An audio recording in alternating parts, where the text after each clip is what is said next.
Hello. This is just gonna be a Tikilen guide.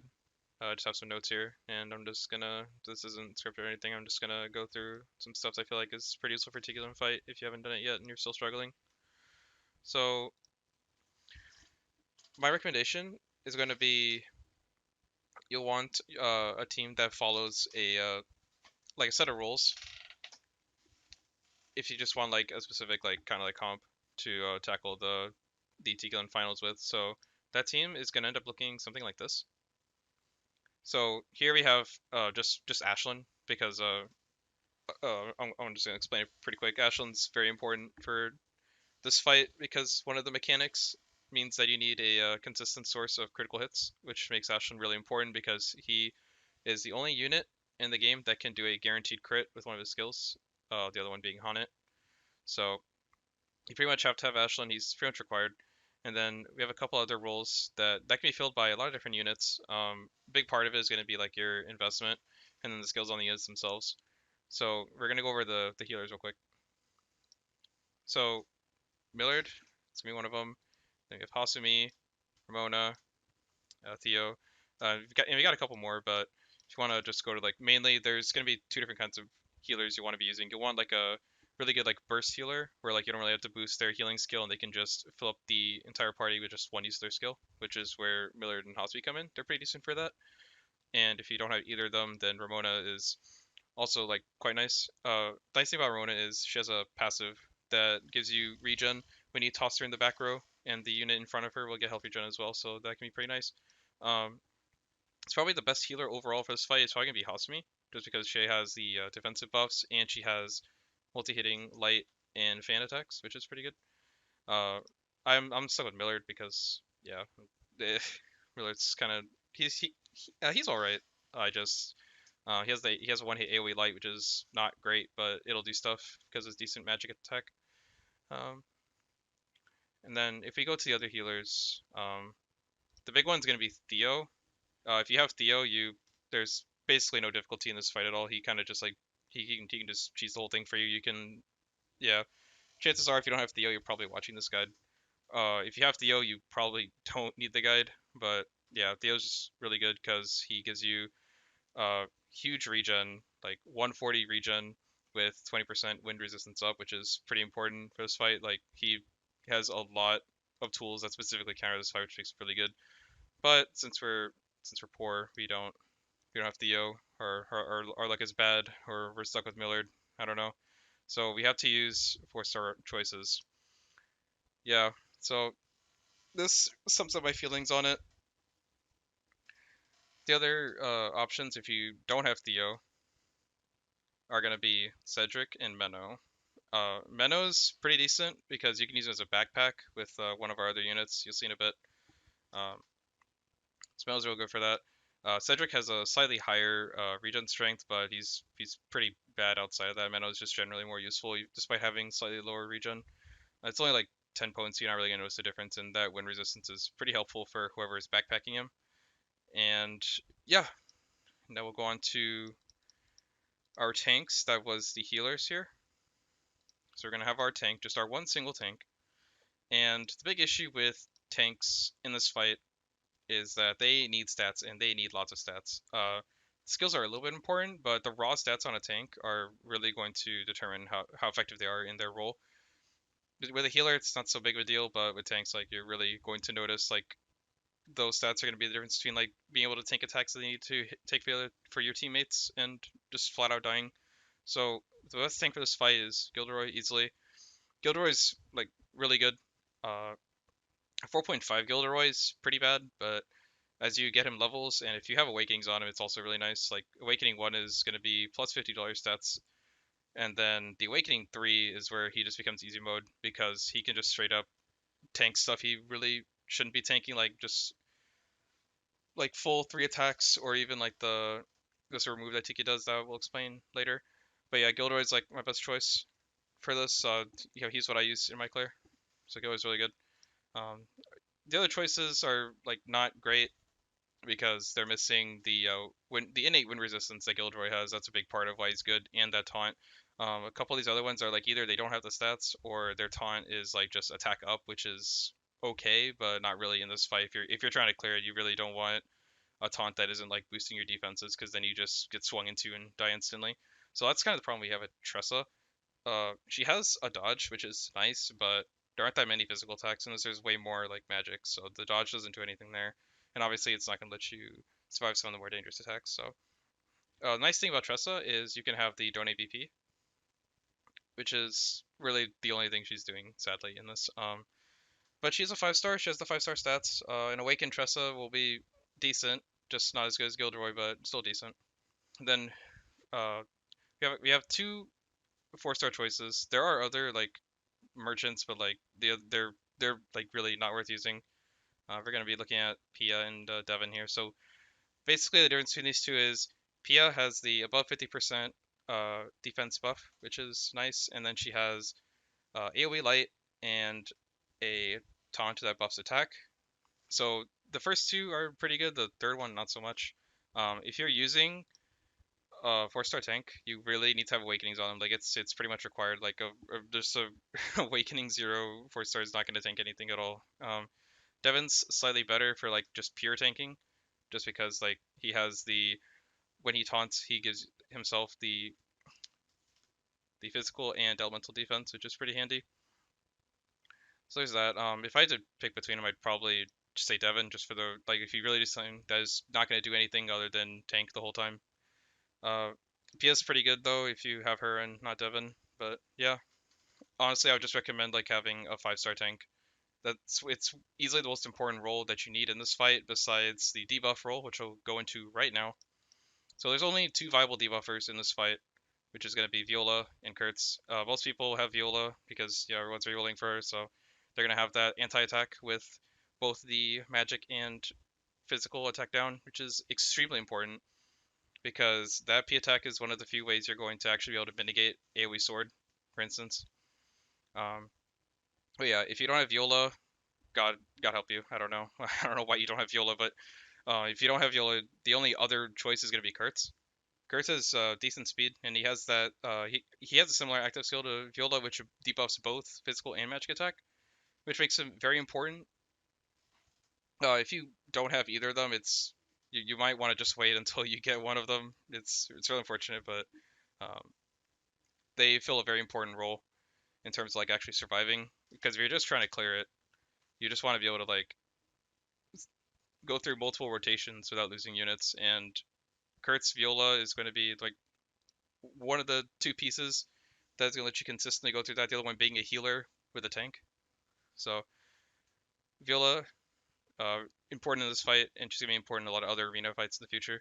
There's going to be a step up for her next week, along with Gilderoy, which is pretty nice. So definitely be on the lookout for that. And then moving down the list, we're going to have buffers, and it's just Lynette. There's two other viable dancers, but like Lynette's like really good in this fight.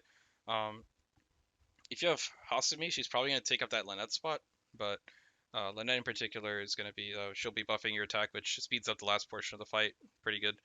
And then she has the 3-hit single target fan, which is really good compared to Primrose, who has the ability to buff your physical defense, but she has a random hit fan, which is pretty bad until you're at that last part. So that's kind of why I prefer Lynette over Primrose. And then if you don't have either of them, which I don't see why you would, but you have Mabel, who actually does a lot of things. So she can buff your defenses, she can buff your magic attack, and she can also buff wind res, which is actually quite important because she's one of the few sources of like party wind res up, other than Theo. So she's definitely worth looking into if you have her. I didn't use her, but she's decent in that role. I would just rather use Lynette because I want that multi-hitting fan. I just find that more useful. So far that was. Let me just go back here a bit. We have the healers, the tanks, buffer, debuffer, and now we're gonna go to our breakers. And there are like almost no light options if you haven't rolled Gacha recently. Like we're gonna have potentially a unit that's really good with light next week, and then we also had Corin from a few weeks ago. But your light options are gonna be pretty much non-existent for this fight otherwise. So that leads us to our hunters, and the best one other than the one that released this week, is Scarecrow. And a lot of people shit talk Scarecrow. He's pretty bad in general, but he is amazing in this fight. That 4-hit AoE bow, pretty much a must-have. If he's 4.5, he's dog shit. Don't bother with him, but he's amazing otherwise. The other one's gonna be Haunted, and what makes Haunted good is that she can hit up to one extra time with her AoE bow, which is pretty good. But she also has a skill similar to Ashlyn, where she can get a guaranteed single target crit, which is pretty good for the last part of the fight. And then going into our 4 stars, and you will probably be using the 4-star hunters because they're actually pretty good and definitely worth using in this. So we're gonna have Camilla. Camilla has the same passive as Ramona. You can toss her in the back and she gives health regen to the ally in front, which is pretty handy. And then she also has, uh, sorry, single target. Oh no, the 2-hit AOE, 2-hit AOE bow, which is pretty good. So you can have her and Scarecrow, for instance, or if you want to, you can put like Scarecrow, Haunted, Camilla, and obviously Ashlyn somewhere else, and you're taking off like 8. Wait, hold on.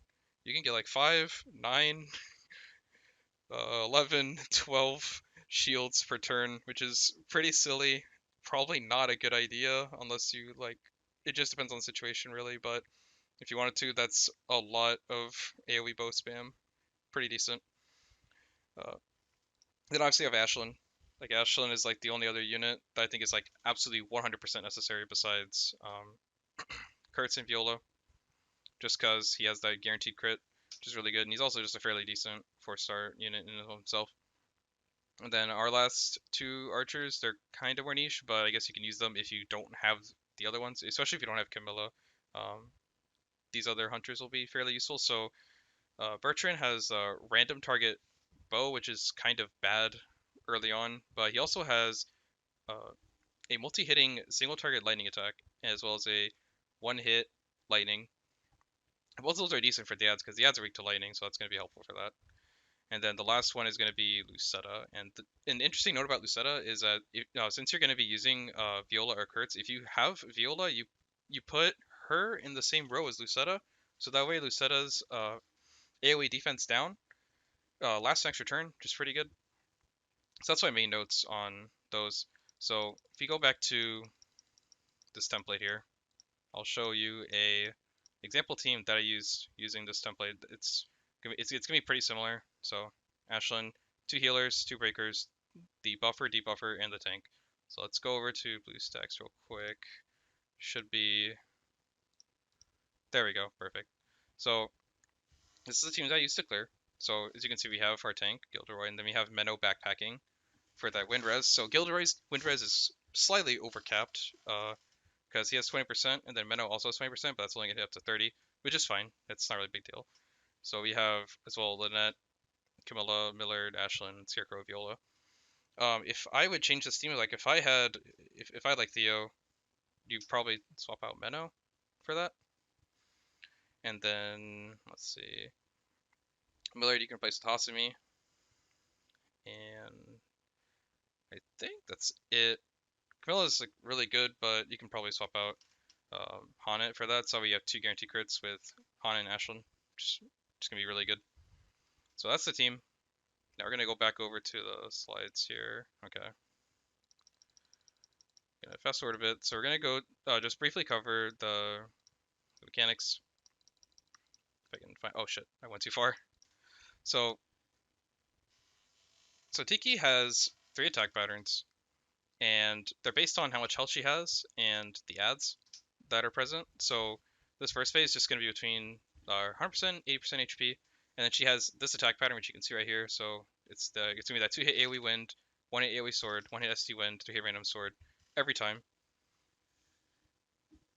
And then the second phase, if you knocked out both of the mercs or her health goes below 80%, we're gonna have a different pattern, and she's gonna proceed this pattern by using her speed buff every time, and that's gonna bump her speed up a bit to it's from 295 to 354, and then you're gonna have this pattern here as well: 3-hit random wind, 1-hit ST wind, self heal, and then another 1-hit ST wind that has slightly more damage than the one she used before, and then it just repeats from there. Since her speed buff lasts 5 turns, and then by the time she uses that last attack, it's going to be running out, so she'll want to refresh it. And then we have the third phase, when she's below 40%, as you can see right here. Uh, she has that infamous passive that basically makes all non-critical damage 0, but also lowers her shields to 7. So if you have someone like Ashlyn, you can basically guarantee in a certain number of turns that you'll be able to break her shield, which is pretty good. Let's see here. And if you break her, she'll reset her shields back to normal, and she won't go into that phase again unless you just take like a really long time to to kill her at that point. But she'll be at low enough health that it won't be that big of a deal. And then if we cover the 2 ads real quick, right? So the big thing about the ads is going to be their counter skills and their buffing moves. So you can tell what skills they're going to use based on the turn order. So if you look at the top here, if you'll notice, so normally my units like Lynette, Scarecrow are normally going to be faster than those ads, but since they're moving first, that means they're using a priority skill, and that priority skill is going to be a counterattack for physical attacks. So the way you can get around this is by either using like magic attacks with shield crack, so that's where Viola would come in handy, or you could use like just normal magic like Millard's Light to get around that, or you can just focus your attacks onto the unit that isn't countering, or just focusing on Tiki. And then the buffing move, normally like a unit that would be slower than those ads, like Menno here. Menno is sorry, one second. Menno should be 234 speed, so he's normally slower than those ads. But as you can see, that ad is moving after him, so she's using her buffing move, and each of the ads has a buffing move, like a different one. So the one on the right is going to be buffing P attack and magic attack, and then the left one is going to be giving health regen to everyone. So those aren't really a big deal. If they're moving less, then that just means they're not really a threat. If they're attacking first, you can just ignore them and just either focus on breaking Tiki or just shield crack them or use magic to get around that. And then the shield repair mechanic, which is a little bit weird. You can exploit this to make the fight a lot easier, especially after you take out the ad on the right. So normally the left ad, if we go to this one here, so that left ad right there, uh, if Tiki's shield goes below 7, so if it's at 6 or like 6 or lower, um, her action, whatever action that ad would have normally taken, is always going to be the shield. Sorry, it's gonna be the shield repair. Even if that ad was going to counter, it'll just shield repair instead, which is pretty easy to exploit. It basically means the left ad just never attacks, and that makes it a lot easier. So if you take out the right ad, then you only have to worry about Tiki attacking, which is pretty good.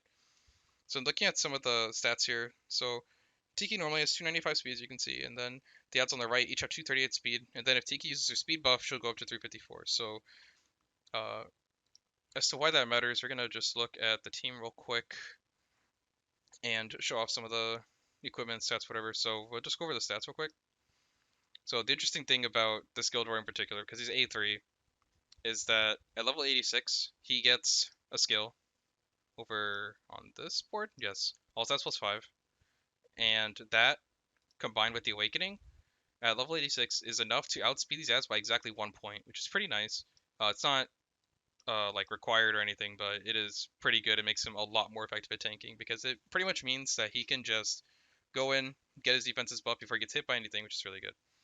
So if you'll look at the stats of these other units, let's see, 268, 371, 317, 234, 68, 271, 474. So every single every single unit should be faster than the ads, except Menno, uh, because Menno's like not great, but and then let's see, Millard, Camilla, Ashlyn should all be slower. Oh, and Gilderoy should also be slower than Tikilen. And then after Tikilen loses their speed buff, uh, only Lynette and Viola are going to be faster. But if you look at the notes here, you'll notice I put a question mark next to 354 speed, and it's because I literally just did this run earlier today, and she was moving faster than my Lynette like without a priority action, which is really weird because Lynette should normally be faster. So apparently, enemy units can stack their buffs above the normal 30% cap in some situations. I'm not entirely sure how it works, but um, what might have happened that I could explain was probably she refreshed her buff while she still had it, and then it stacked somehow to 50%. I I don't really know how that would work, but It was a really weird situation. So it might sometimes be 354, and it might be a higher value. Just keep in mind, but Viola is ridiculously fast anyway. She's always gonna outspeed if she's in like using a priority action, which I don't even think she has one, so it wouldn't wouldn't matter anyway. But yeah, so that's gonna be just the general overview. That's gonna be like the team comps. Uh, so you'll want to follow like that general formula if you're just trying to like create a team for it and clear it the first time. So this next section is just gonna be uh, one of the recordings I took with some commentary. We'll just probably like skip through it, just show the important parts, and yeah, that's gonna be it for now. So we'll move over to that spot next. All right, so now I have my recording open VLC right here, and this is a pretty old run. I've made some improvements on it, but we can just look over this footage real quick. So I'll try to explain some of the actions I take turn by turn, just to give a general game plan for what you want to be doing in this fight. So let's hop right into it.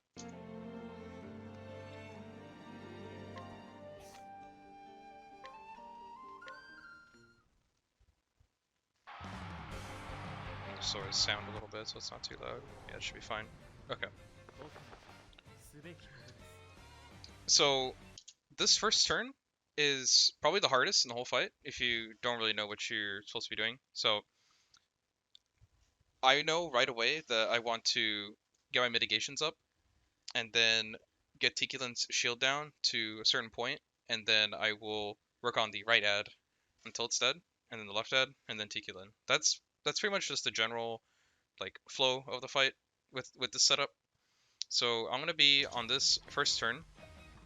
My priority is to get my mitigations, like I mentioned earlier. So it's gonna be that anti-attack from Viola, doing a little bit of shield chip with. Oh wait, I did something. Okay, so normally I would put uh, Lynette's 3-hit fan on Tikilen, but I was doing like a different one where I was using AoE bow to chip it down, which is kind of okay, but normally I want to ignore the left ad and just focus exclusively on getting Tikilen's shield as low as possible, which is what you want to be doing here. So try not to like follow this exactly here. And then on Gildor, we're going to be popping his taunt right away. So we're just not boosting anything this first turn. Oh, and also on Millard, we're going to be healing because we want to be able to survive whatever attack hits us. Because even with this debuff, this attack is going to hurt. Yeah, that's half health with the attack down. It's only 20%, but this is hitting like a mother right there.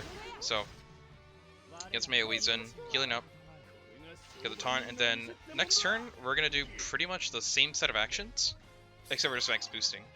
So we're gonna max boost our taunt, as well as our debuff, pretty much, and then we'll just heal again because the sword, we do not want to take that sword hit, it is pretty bad. Yeah, so again, like I said, this is an older run. This is like not optimal. So here I was like trying to figure out what I want to do with my second Rose action. What I will suggest is like if you have Lynette, you just start smacking down Tikilen's shield because you can get her by the end of turn 3 to like 6 shield, which is awesome because then you can start looping the left ad into repairing it. So that's what I'm gonna recommend. But you know, you learn. So let's see here. So now we have our taunt up. So the next two attacks,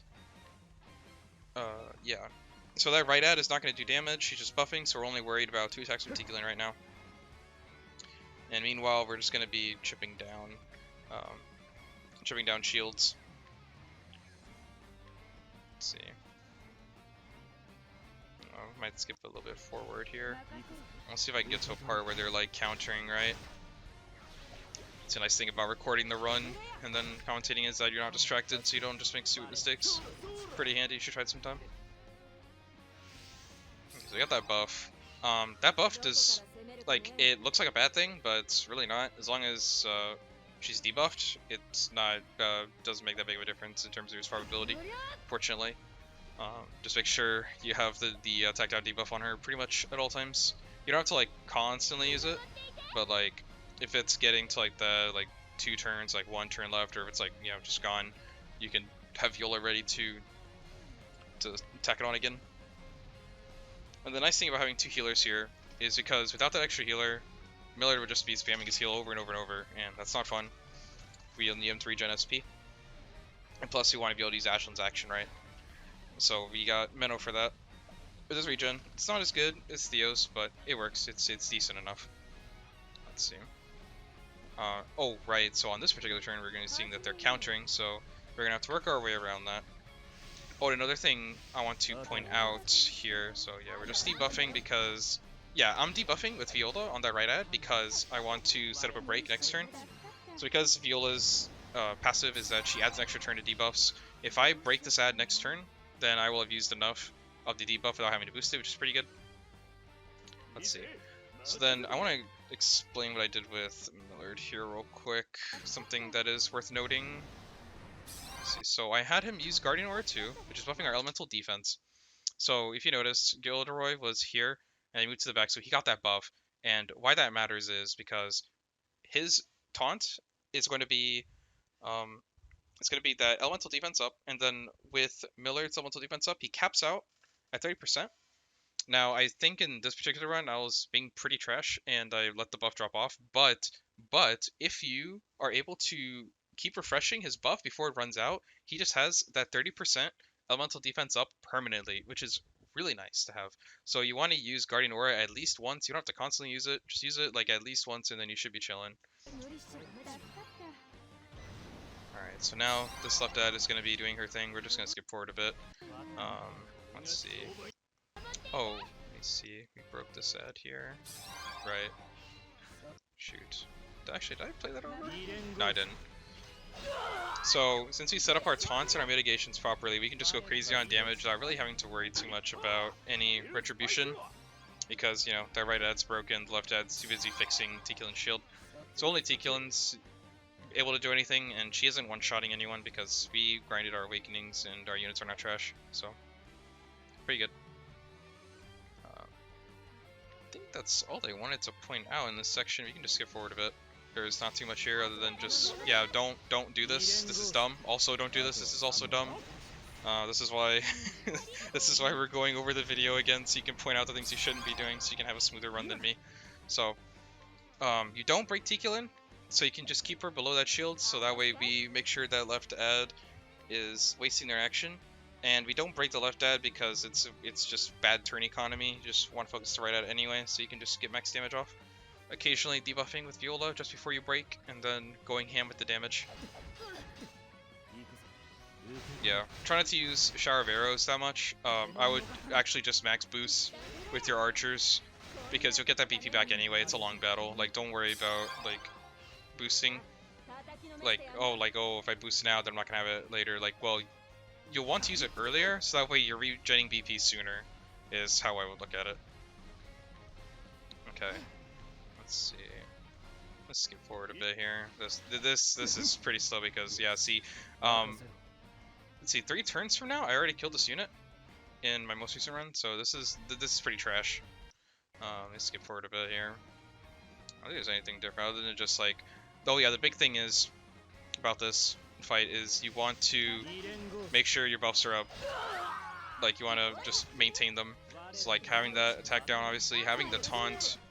As long as you're timing your skills and you have your whatever units are going to be on the front row for an enemy's action, as long as they're full HP, like they're not going to get one shot, and you'll be chilling. So here we can do something like a little bit substandard, just because like she has so little HP that she's just gonna AoE side max boost that. With Millard, you'll want to be, yeah, just like keep using his AoE light, especially for getting around the counters. Here it doesn't particularly matter because, yeah, normally that would have triggered the counter to actually survive, but since just a little HP, you can just do that, and it's perfectly fine. So now we can start working on this this left ad here, which is pretty good. Shield repair. So that left ad is never ever going to do anything as long as we're constantly chipping it down. And this is where Lynette's 3-hit fan is coming into play. If you have Hasumi, she can do something pretty similar with her 3-hit light. Her fan is random target, so just use her light move. And you should be chilling. Let's see. And one thing you'll notice here, so yeah, like I said, this run was not particularly good. You don't really want to have your SP like this. Um, so you'll want to be swapping in. If you have a unit in the back line, they regenerate 10% SP at the end of every turn. So basically, if you want to look at it like this, so if you have a unit with 300 SP, they're essentially getting 30 SP back every time, and you can translate that into like how many skill uses you can get, so that way you can plan out like, okay, so I can have this unit in the back for X number of turns and they'll have their skill ups. Like for example with Scarecrow, my Scarecrow has 300 SP, his Arrow Shower is 60 SP, so every 2 turns he gets 1 use of Arrow Shower essentially. So you can plan your turns ahead around that. So try to have units swapped in. Obviously you don't want to like swap a unit out and they're like low HP. Like you want to keep them in the back until they can be healed without risking getting hit, obviously. So that's something to keep in mind.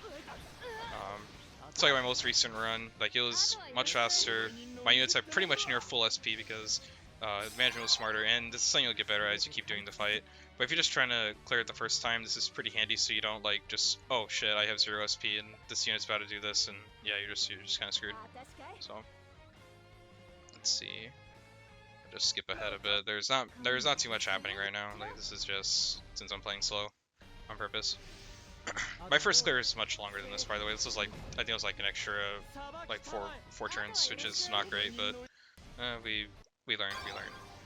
So, oh shit, I went a little too far. Let me go to. This is probably fine. Yeah, so we're getting pretty close to that crit phase, and I got a couple things to say about crit phase. It's not too bad. Like you don't really want to overthink this part. Just make sure units don't get one shot. Just have a heal up. Make sure debuffs are on, and then just before she breaks, you just debuff her and you just keep going with the damage.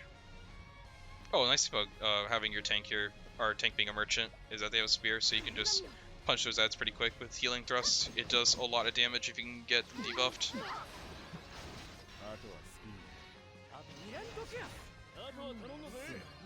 Alright, so I'm pretty sure after this break we're gonna go crazy on damage, and then it's gonna be crit heavy time. We're getting pretty close to that part. So yeah.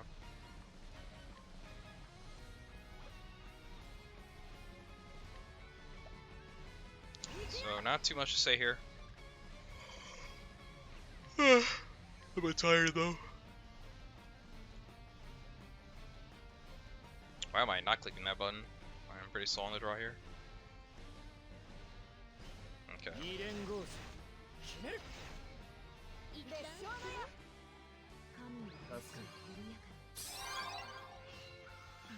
Alright, so she doesn't have the speed buff, does she? No, she doesn't. Oh, she does, so never mind. Yeah, I'm pretty sure. Yeah, so let me check here. Do I debuff with Viola? You can check real quick and see.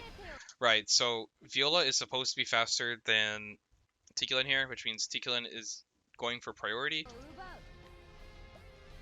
to use her one last chance skill, which will give her the null non-crit passive. Or not? What? Oh, I'm dumb. Ignore everything I just said.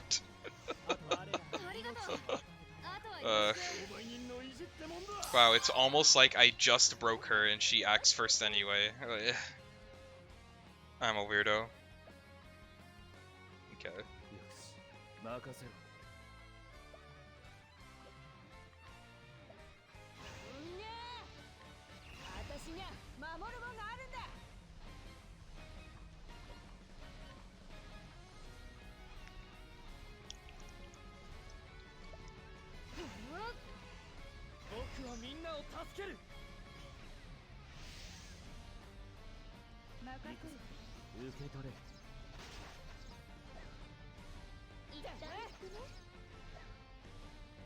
Yeah, the most important thing about crit fades is like getting as many attacks out as possible, using multi-hitting moves, max boosting attacks, and then obviously using your obviously your one guaranteed crit skill every turn. You'll get a couple incidental crits. I had Ashlyn with his AoE crit buff. I wouldn't recommend using it though, because just isn't worth it compared to just getting another action out. Or just another like turn, like basically a guaranteed turn compared to 2 units that may have a chance to crit, but not really, because crit stats were in this game. So we'll skip ahead a bit. So as you're getting closer to that final shield bit, oh wait, actually we get to show off Gilderoy's tankiness. So this is, again, this is an A3 Gilderoy with, I'm pretty sure I was able to maintain his elemental defense buff at least. Actually, maybe not, looking at the thing again. So, let's see. But I mean, you don't need it capped out, it's just a nice little cushion. As you can see, this attack will do next to nothing. Right, so this is where having the stats comes in handy and like being able to stack all those passives. And he can just keep doing this, like this isn't even a one-time thing, he can just keep eating that attack over and over as long as he's at full HP, which is pretty handy. If your tank is not that good, you will probably need to sack them. Or better yet, you could also just not provoke and kind of like, I guess, just throw the dice on it, which is kind of a last resort thing. But you can either take the guaranteed, like, okay, this unit will die, and taunt that, or you can choose to spread it out. I feel like having the tank is just better, though, especially if you can kill quickly. So, Pia will be pretty good for that in particular, especially since she has a light move to hit Tiki's light weakness. So you use it that way, because Gilderoy isn't hitting weakness at all after the ads are dead. He's just slightly better at killing them faster, and then he's just there to turtle and not die ever. So now we're at 1, which is ideal, because now we can break with exactly 1 hit. Just skip ahead here. So now we just broke, and her shield's gonna reset here. Yeah, and she'll always perform an additional action after refreshing.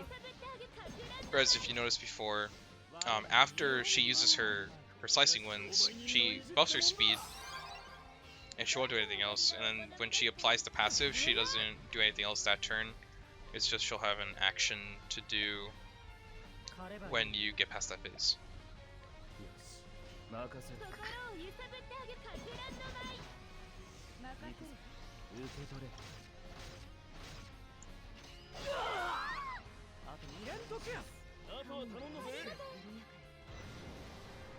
And she's gonna do it again.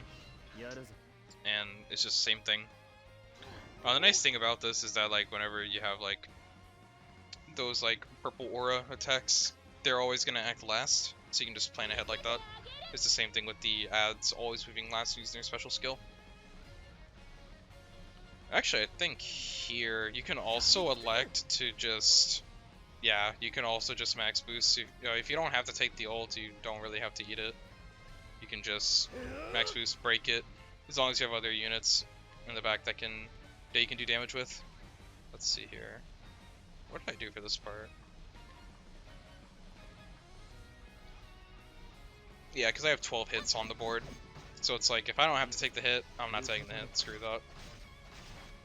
Because I can just go in, max boost Camilla, Millard, and Scarecrow on this next attack. Which is pretty nice. And this will leave her like basically next to no HP. I think we just straight up kill her after, like, while she's still shielded, which is pretty funny.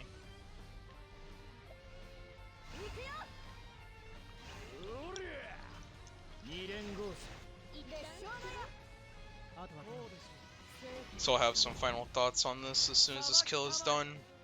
Let's skip a little bit ahead. Let's see.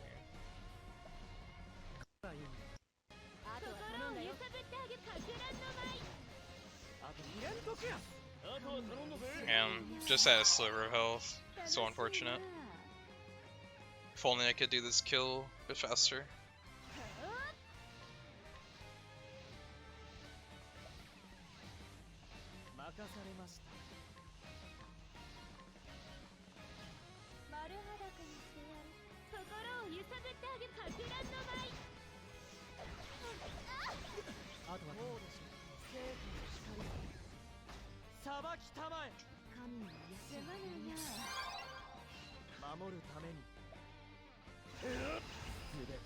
Yeah, this will definitely finish it.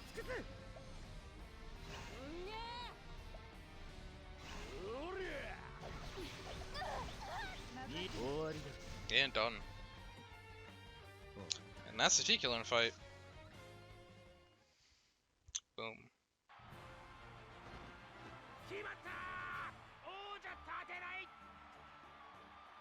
Let's see.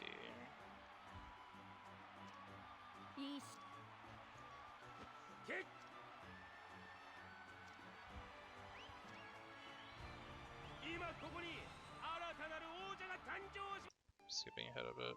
Yeah, so